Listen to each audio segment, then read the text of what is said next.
त्याने आता पैठणी कोण घेऊन जाणार हे आपल्याला बघायचं आहे. खेळ सोपा. समोर एक भलं मोठं टेबल ठेवलेलं आहे. आम्ही काही एका विशिष्ट उंचीवर उभे आहोत.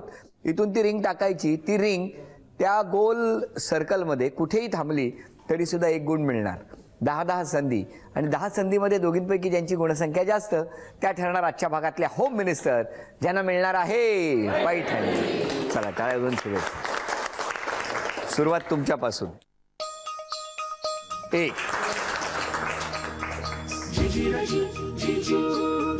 2 3 4. काचेच्या बाहेर 1 रिंग गेली त्यामुळे तुमची गुणसंख्या आहे 3. काच आहे त्या काचेवरच ती रिंग थांबणं हे फार गरजेचं आहे. 1 2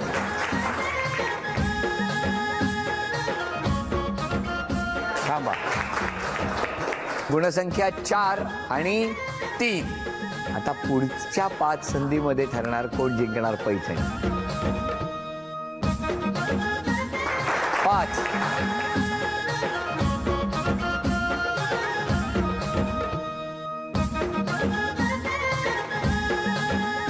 6. 4 आणि 2 6. तुमची गुणसंख्या आहे 3 आणि 5 संधी शिल्लक आहेत. बघूया काय होणार. 4 5